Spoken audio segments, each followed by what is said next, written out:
A esta hora, 2:20 en Caracas, es ya de noche en Portugal, pero le sugerimos a uno de nuestros analistas, Dylan Pereira, ponerse en contacto con nosotros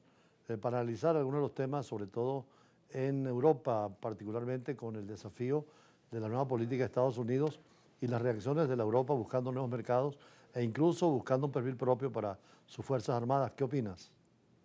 Muy buenas tardes, embajador. Un placer estar nuevamente con ustedes en Brújula Internacional. En efecto, el tema de día a día en Bruselas, como sede de las entidades comunitarias de la Unión Europea y en cada una de las capitales de los 27 Estados miembros, es precisamente el acuerdo comercial reciente alcanzado entre Estados Unidos y el bloque comunitario. Recordamos que tras una serie de semanas de alta tensión y volatilidad en los mercados bursátiles y sobre todo de incertidumbre en los inversores y los agentes económicos, un área comercial que pues significa casi 1,6 trillones de dólares anuales de intercambio de bienes y servicios, pues se culminaba precisamente hace una semana en Escocia el pacto entre Ursula von der Leyen en su calidad de presidenta de la Comisión Europea y el presidente Donald Trump, donde pues lejos de una amenaza arancelaria de 30% inicialmente contemplado así por Washington a todas las importaciones europeas, se ha alcanzado una base de 15%, con algunas excepciones en industrias sensibles y absolutamente vitales como el área farmacéutica o el área incluso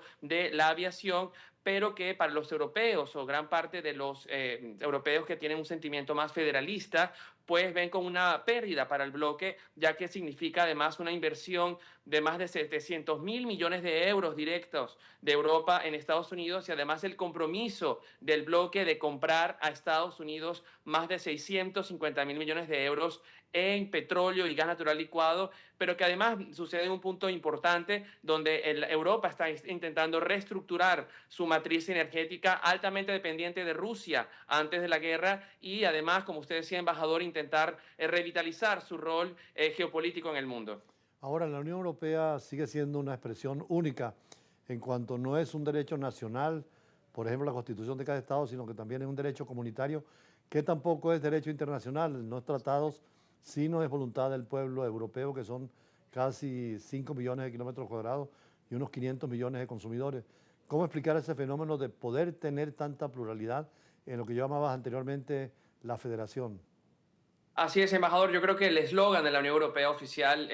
sintetiza este espíritu y es precisamente unidos en la diversidad. 27 Estados miembros, 25 lenguas oficiales, más de 500 millones de personas, pero comprometidos a valores y principios comunes como la democracia, los derechos humanos y el Estado de Derecho. Y como usted bien ha explicado, embajador, pues la historia de los tratados europeos que comenzaba con el Tratado de París y la fundación de la Alianza para el Acero y el Carbón como un germen inicial de lo que se convertiría tras el Tratado de Roma en la Comunidad Económica Europea y posteriormente tras el Tratado Fundacional de Maastricht de la Unión Europea, pues un derecho paneuropeo que es superior en nivel jurídico y legislativo a los Estados miembros, pero que además es adoptado por cada uno de ellos en múltiples procesos de negociación. Existe allí pues una legislación nacional que se complementa a la legislación europea y que ha dado fruto un organigrama jurídico político absolutamente fascinante, como es el caso de la Comisión Europea, que tiene un rol casi de poder ejecutivo y lo vemos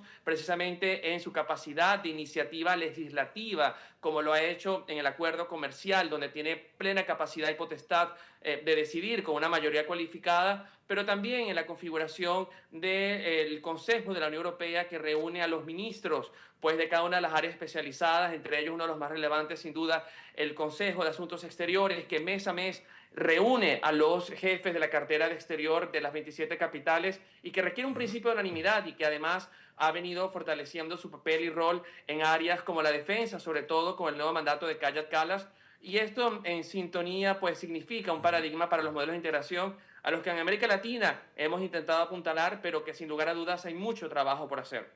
El poder, que en definitiva es la finalidad de la política para la convivencia social, ¿cómo se siente el ciudadano europeo en ese nuevo modelo de Estado social y de derecho, incorporándolo más, empoderándolo para limitarlo al poder absoluto, pero también distribuirlo, representarlo y participar?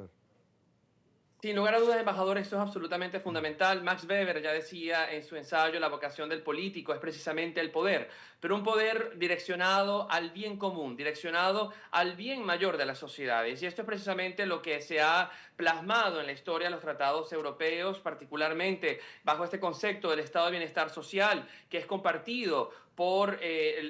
los miembros de esta unión, que han cedido, sin lugar a dudas, parte parcial, por supuesto, de su soberanía, pero en favor de un bien comunitario y de una identidad común que trasciende fronteras físicas tradicionales. Y es un modelo importante, sobre todo en un momento del mundo donde las democracias pues sufren una profunda erosión en todos los continentes. Vemos el intento permanente de decadencia autoritaria de muchísimos regímenes políticos que se expresan en reformas constitucionales que van en contra de la pluralidad y del principio de la diversidad y de la alternancia del poder, y que atenta principalmente contra los derechos humanos. Creo que estamos en una encrucijada global donde esta realidad también se está reflejando en la institucionalidad multilateral, y por ello, de cara de hecho a la próxima Asamblea General de Naciones Unidas en Nueva York en septiembre, pues hay una demanda concisa de los países, sobre todo del sur global, de reformar estas instancias multilaterales que generen a su vez un mayor